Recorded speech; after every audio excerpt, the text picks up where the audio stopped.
Richard, explain to me what is infinite banking. Well, you can't place limitations on something that's infinite.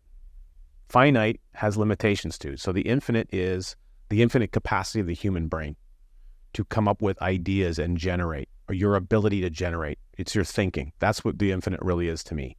Banking is an action word. It's something that you do. Banking transpires. It happens throughout your life every single day. Money has to move from one place to another in a relatively short period of time. That's what Nelson Nash would indicate. That is the activity, the action of banking. It is a process of money movement from a location to a location at some measure of speed. This is happening every day in everyone's lives. Infinite banking is thinking about that activity in such a way where you're putting yourself in the control position as often and as frequently as possible as it relates to your individual needs or your business's needs or the needs of the family members you love and care about. That to me is what the infinite banking concept is. Concept is a modifier, what Nelson say. It's about a thinking process. It's something that is an idea that you conceptualize. You know, people make concept cars. Every car that's driving on the road today was at one time a concept. And there's a lot of concept cars that don't get into production activity, right? But the concept of what it is often displayed, and it gives you a vision or a thought process on what could be. So the infinite banking concept is exactly that, but it's around the mindset. And so it has virtually nothing to do with life insurance.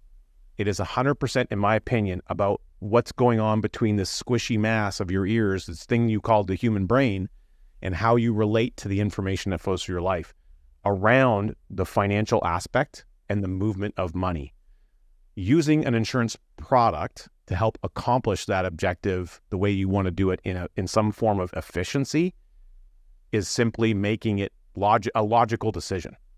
So the separation between a product, life insurance, and a process of what you do things and how you think about doing those things. There's a thinking aspect, and then there's a doing.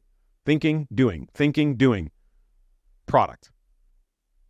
You're thinking, you implement a product, and you do activity as the doing. That's now putting all those components at work. But you can't have an insurance product that you own and be doing infinite banking. It doesn't work like that. You have to actually be recognizing the function of banking in your life and trying to recover some of those control elements slowly and incrementally as you build, so that you can see the benefits of having that the decision-making potential at your fingertips.